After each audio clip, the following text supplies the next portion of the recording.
Friends, you are most welcome on our YouTube channel Zakir Abbas. साथियों, आज जो मैं आपके लिए वीडियो लेकर आया हूँ, आज हम बात करने वाले हैं रिक्रूटमेंट आई हैं 2022 में, और ये आई हैं एटॉमिक एनर्जी एजुकेशन सोसाइटी की। ये एटॉमिक एनर्जी एजुकेशन सोसाइटी जो है साथियों, AEES, ये just like KVS and NDMC, जो आपने दिल्ली में नाम सुना होगा NDMC का, जैसे ये KVS और NDMC ऑटोनोमस बॉडी हैं, सेम उसी तरह ये AEES atomic energy education society भी एक ऑटोनोमस बॉडी है, जो लिमिटेड, बहुत ज़्यादा लिमिटेड स्कूल हैं जिनको ये रन करते हैं। आइए जान लेते हैं उनकी ये वैकेंसीज आई हैं।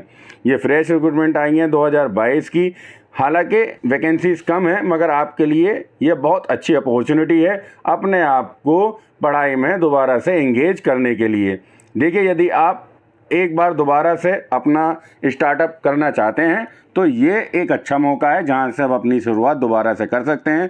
जो सभी साथी 2021 में DSSB या अन्य वैकेंसीज़ के अंदर चूक गए हैं, अपने आप को दोबारा से स्टार्ट कीजिए, यहाँ से शुरू कीजिए, क्योंकि 2022 में देखिए, आपको 2022 में केवल यही नहीं, अभी KVS के अंदर बहुत बड़ा मौका मिलने वाला है, और KVS के बाद आपको DSSB में भी अभी एक चांस और मिलने वाला है 2022 के अंदर PGD से लेके PRT NTT तक।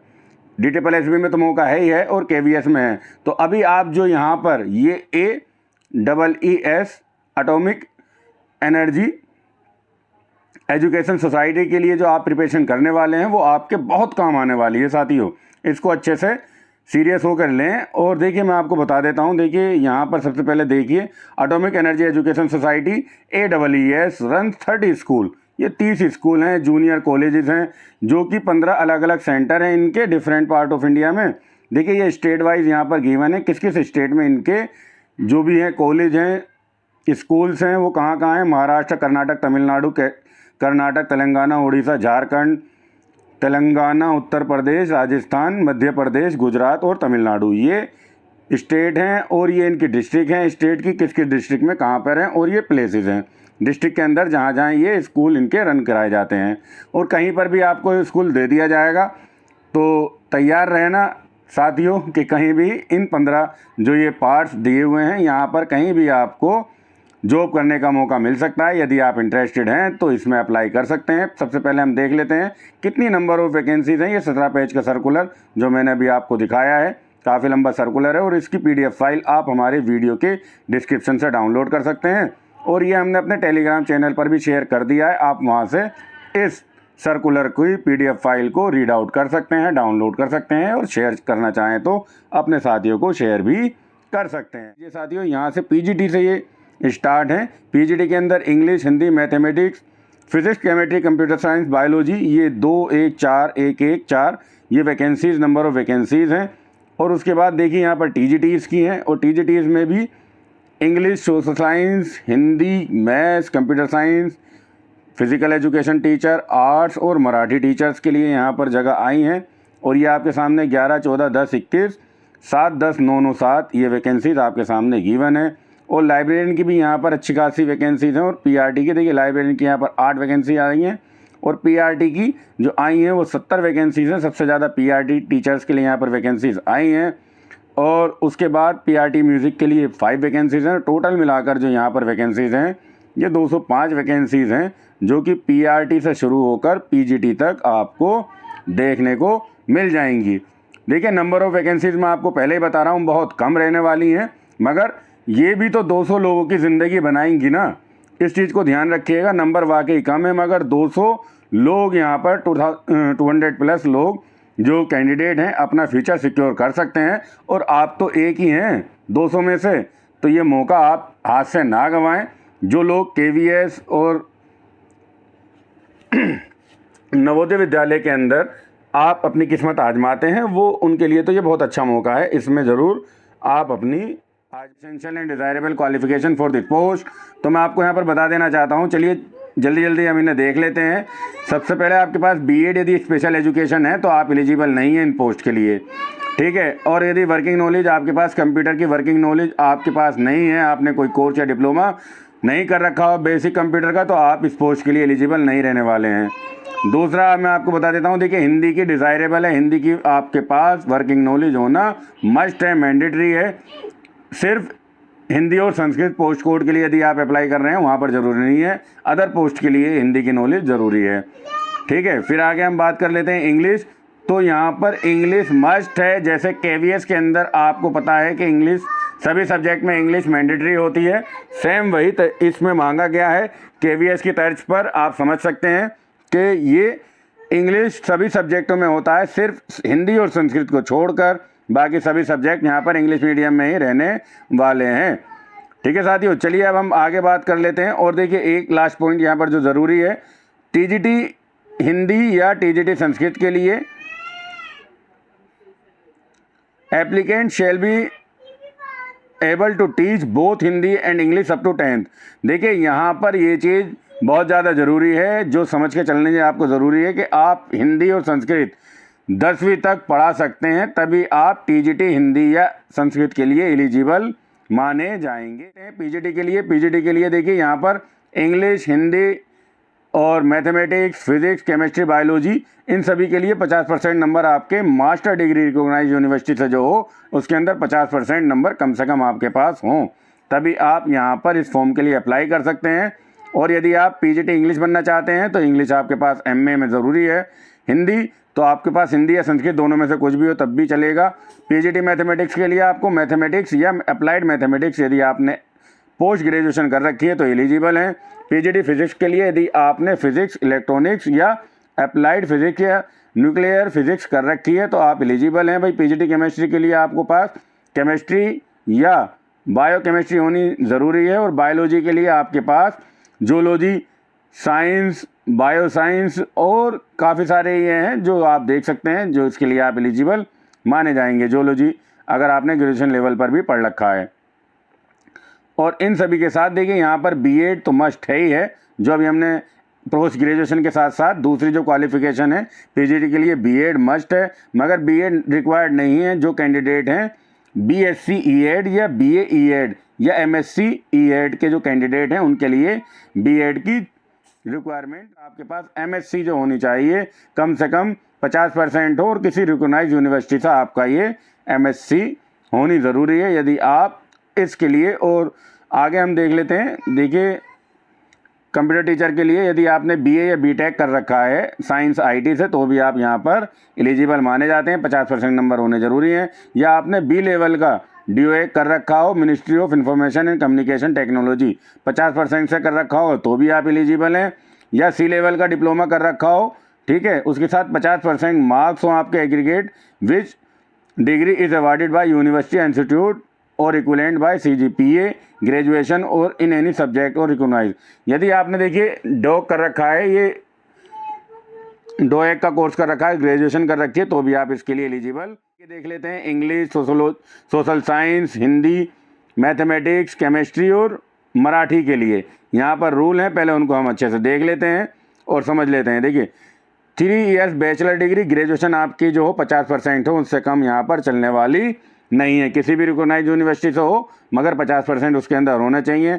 या 4 ईयर इंटीग्रेटेड डिग्री जैसे BA EAD होती है या BSc EAD होती हैं, जिनके साथ ग्रेजुएशन प्लस B.Ed होती है, वो भी यहाँ पर चलने वाली हैं। NCERT से अप्रूव होनी चाहिए ये डिग्रियाँ, तभी आपकी चलेंगी।